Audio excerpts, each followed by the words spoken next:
So today we're going to talk about some of the biggest mistakes that we see in the multifamily business. Not all of them, but some of them. My name is Rod Khleif, if you don't know who I am. I'm host of the Lifetime Cash Flow Through Real Estate Investing podcast, which I'm blessed to say is the largest commercial real estate podcast in the world now. And my total focus is multifamily. Today we're going to talk about mistakes that I see regularly. Not with my students, because they know better, but I see these out publicly. So let's get into it. So one of the first ones is getting into this business thinking it is a get-rich-quick scheme. And it's not. Now, I will you're not going to get rich quick. This is a become very freaking wealthy over time business, but it's not a get rich quick thing. If somebody tells you can get rich quick doing this, run the other direction, okay? Now, I will say the only caveat to that is I do have students that are wholesaling multifamily very successfully. Like I did a post about almost two years ago actually and said, how many of you guys, my students, my warriors, have made over $100,000 wholesaling a multifamily? And a dozen had at that time, and two made over $1 million. So you can, in a wholesale, you can make some pretty quick money. But in general, this is become very wealthy over time business. Okay, the next thing is just dabbling, okay? Dabblers get their butts kicked. They get crushed. You can't dabble in multifamily. You need to educate yourself. Come to one of my boot camps or learn somewhere else, but you've got to become competent, okay? It starts with competence. Then that'll equate to confidence, competence to confidence. Then that'll equate to your ability to influence people and raise money and buy deals and partner up and everything else. Starts with competence, though. Don't dabble. Next thing is buying in a market you really don't know well, okay?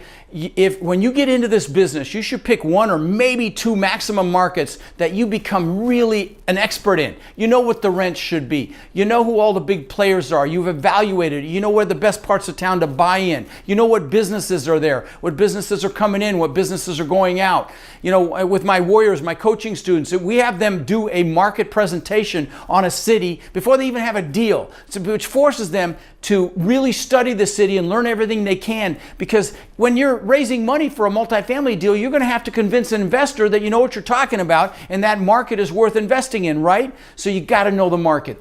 That's the next thing. All right. Thinking you can do this business alone. Multifamily is a team sport. You can wholesale and flip to your heart's content in the single family world, but you're not going to do it in multifamily. You're not going to build a big net worth and big cash flow in multifamily on your own. It's a team sport.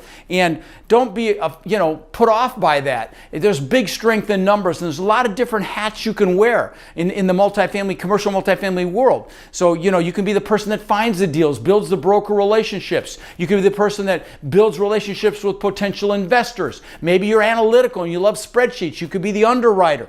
Maybe you've got project management or construction experience or even management experience in general. You can do the asset management after you close on the deal. So there's just a lot of places you can join in with a team. My students, my warriors, now own over 100,000 units that we know of, and almost all of those were done between warriors with people that play to their strengths. So you play to your strengths and you hire, align, or partner for your weaknesses. That's the secret to success here. Giving up or being too impatient, and thinking it's going to happen immediately. I see this with my students all the time. They're moaning because it's been 4 months, 6 months, 8 months, they haven't gotten a deal yet. Then they get one, and then the next thing I know, they have 3 or 4. It's how it always happens. The first deal is the hardest. Takes the longest. It's the scariest. It's the most stressful. And then once you're done, it's like that all there is. So don't give up. This is a great graphic of this. There's a book called 3 Feet from the Gold, about a miner that gave up 3 feet from the gold. This is a good indication of it.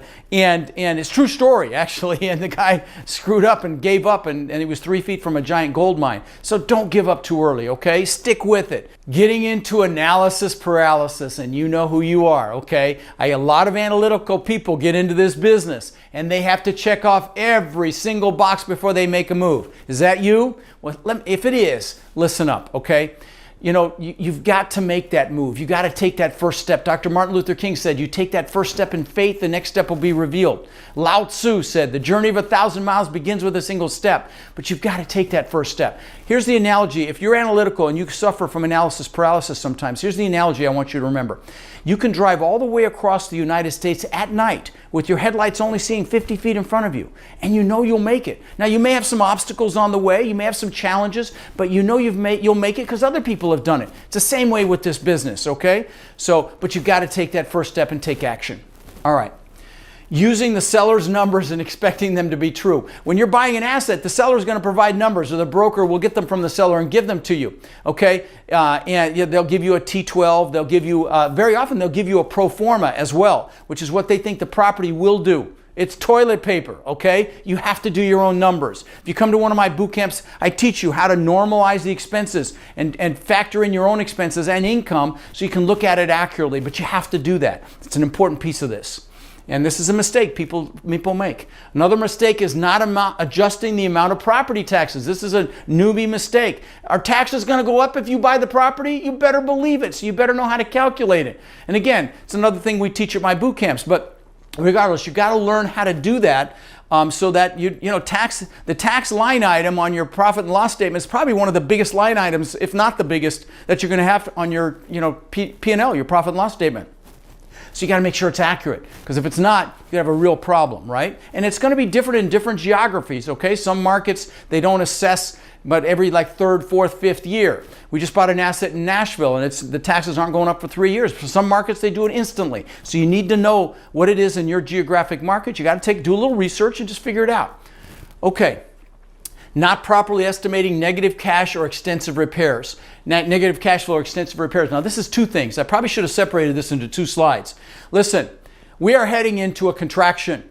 And, when we buy a deal like that Nashville asset we just bought, we have 6 months of expenses in reserve just in case, what hits the fan fund, okay? And so you need to have extra money in the bank in case you have a negative cash flow issue, right?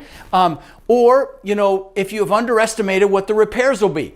And so, you've got to raise enough money for this. You cannot assume you're going to be able to handle it from cash flow. That's an absolute recipe for disaster. You need to raise the money in advance so you have it. You don't say, okay, we'll pay for that stuff from cash flow. That doesn't work. Very important. Okay, buying a property without looking at the economic vacancy.